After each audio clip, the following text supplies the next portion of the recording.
ইমানের ন্যূনতম যে কোয়ালিটিগুলো, এগুলো হলো 6টা। কয়টা? হাদিসে জিবরাইলের মধ্যে এগুলো উল্লেখ করা হয়েছে। নবীজি সাল্লাল্লাহু আলাইহি সাল্লাম সাহাবীদেরকে নিয়ে আলোচনা করছিলেন।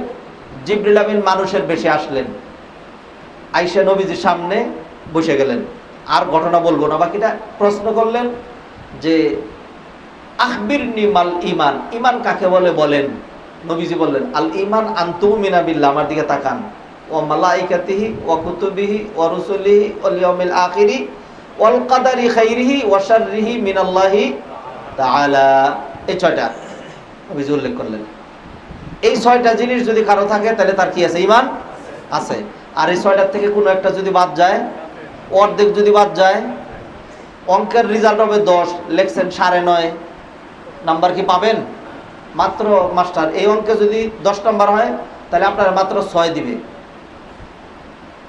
আপনার যদি 10-এর জায়গা 9.5 নামান, আর এই অঙ্কে যদি 10 নাম্বার হয়ে থাকে, তাহলে যেহেতু 9.5 লেখছেন, খুব কম তো লেখেন না, আধা নাম্বার কম লেখছেন, অতএব আপনি 6-এর বেশি পাবেন না।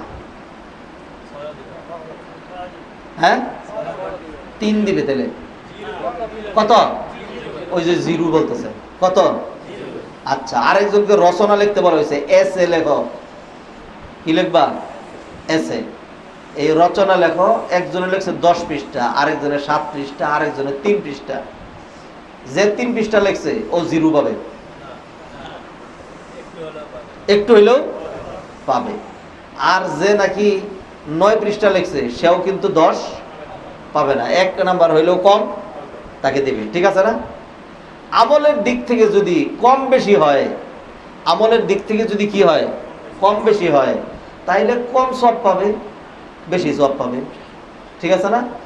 ইমানের দিক থেকে ইমানটা হলে একদম অঙ্কের মতো, একদম কাটায় কাটায় হইতে হবে।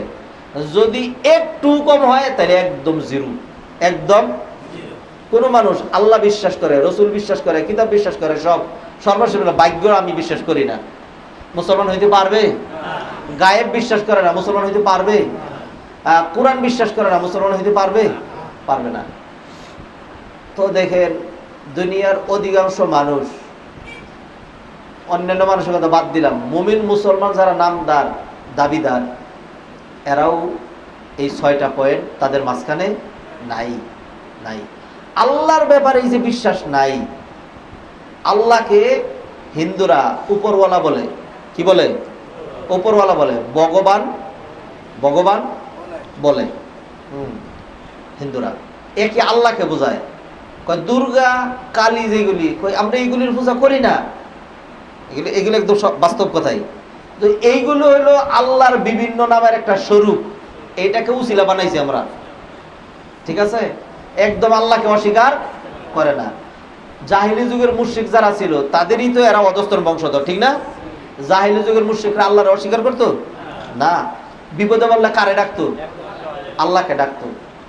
হ্যাঁ, এরপরে আল্লাহ নবীজি বলছেন, আল্লাহ সুবহানাহু ওয়া তাআলা বলছেন, ওয়ালা ইন সাআলতাহুম, আপনি যদি তাদেরকে জিজ্ঞাসা করেন ভূমণ্ডল, নভমণ্ডল, বৃক্ষ, তরুলতা, এগুলোর স্রষ্টাকে, লা ইয়াকুলুন্নাল্লাহ, তাহলে তারা বলবে আল্লাহ। ঠিক আছে না? আল্লাহকে স্রষ্টা মানতো, বিপদে বললে আল্লাহকে শুধু ডাকতো না, ইখলাসের সাথে ডাকতো। তাইলে তো জাহেলি যুগের মুশরিকরা মুসলমান। জাহেলি যুগের যে আল্লাহ মানে তো না ভাইজান, শুধু আল্লাহ মানলেই মুসলমান হওয়া যায় না। এই যুগের বহু মানুষ আল্লাহর প্রতি যে ঈমান থাকা দরকার, এই ঈমানটা অনেক মুসলমানের নাই। অনেক মুসলমানের নেই। যেই মুসলমান এটা মনে করে আমার ছেলে হচ্ছে না, বাচ্চা হচ্ছে না, সমস্যায় আছি, হ্যাঁ, অতএব এটা তো একটা সমস্যা। যদি সমস্যা হয়, যদি একটা স্যান্ডেলের ফিতাও ছিঁড়ে যায়, নবীজি কি শিখিয়েছেন? কার কাছে বলতে হবে? আল্লাহর কাছে বলতে হবে। তাহলে তার সমস্যাটা, তার বাচ্চার কথাটা বলার জন্য যে নাকি শাহজালালের দরগায় যায়, তার আল্লাহর প্রতি আস্থা আছে? নাই। আরো একটা সহজ উদাহরণ দিই।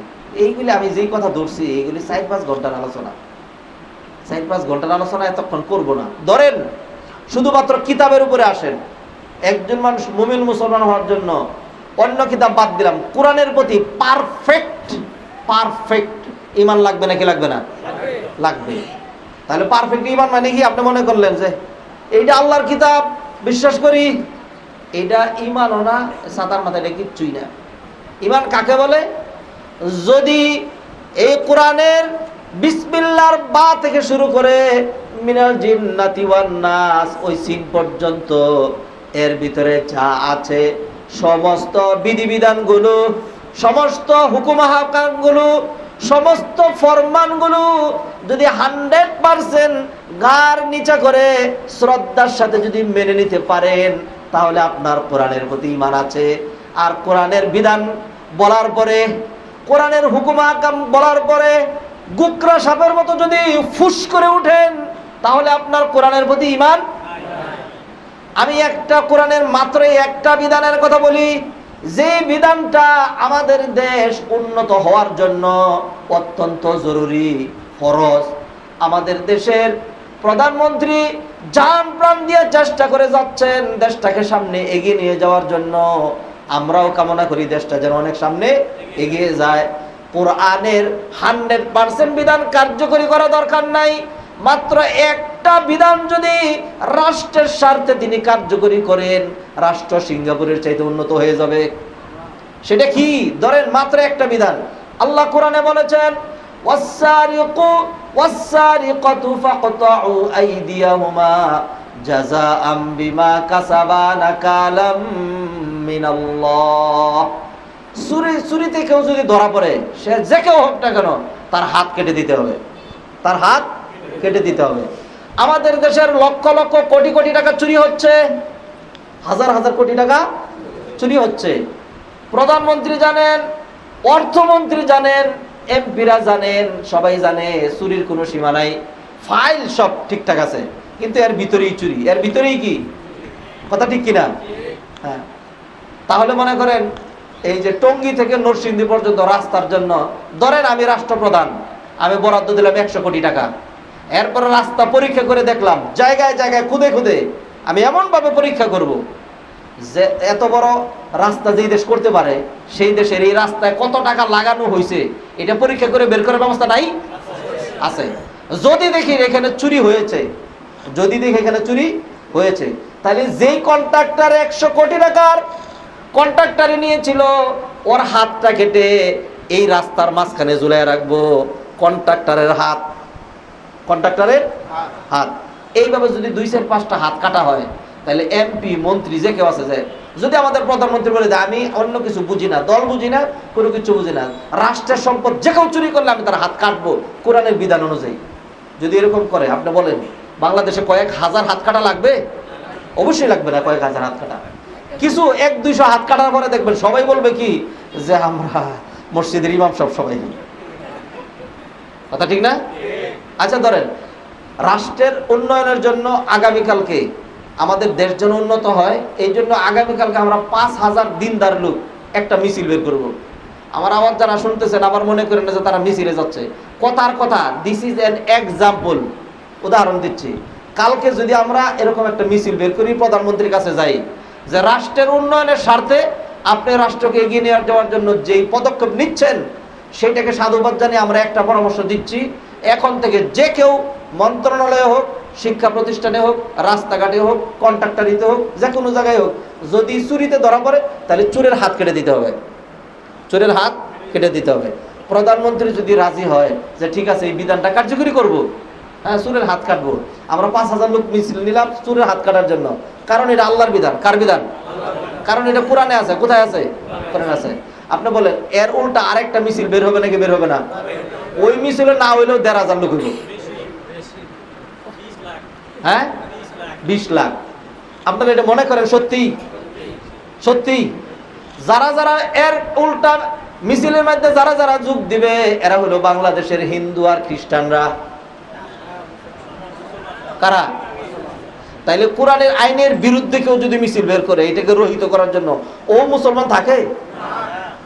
আমি আর লম্বা করি না, এইভাবে দেখাচ্ছিলাম যাদের কোরআনের প্রতি আস্থা নাই, আল্লাহর কসম, আল্লাহর কসম, আল্লাহর কসম, কোরআনের বিধানকে যারা বৃদ্ধাঙ্গুলি প্রদর্শন করে, কোরআনের বিধানকে যারা নাকি মনে করে যে না কোরআনের বিধান উপযোগী নয়, এই বিধান দিয়ে 21শ শতাব্দী চুরি করলে হাত কেটে দেওয়া, জিনা ব্যভিচার করলে, হত্যা করলে তাকে কেসাস দিয়ে তার গর্দান উড়িয়ে দেওয়া, এগুলি যৌক্তিক নয়, এগুলি সম্ভব নয়। এগুলি যারা মনে করে, আপনি বলেন তার ঈমান থাকবে? আফাতুমিনুনা বিবাদিল কিতাব। মাত্র একটা এক্সাম্পল দিলাম। এই শুধুমাত্র এই এক্সাম্পলে কত কোটি মানুষ যে ঈমান হারা হয়ে যাবে আল্লাহই ভালো জানেন। এইভাবে যদি আরো কিছু পয়েন্ট বের করতে থাকি, তারপরে গিয়ে বাংলাদেশের 16 কোটি মুসলমানের মধ্যে কয় কোটি টিকবে আল্লাহই ভালো জানে। এই অল্প কয়েকটা মুসলমান আল্লাহর ইবাদত করবে, আল্লাহ এটার জন্য সৃষ্টি করছেন? অবশ্যই না।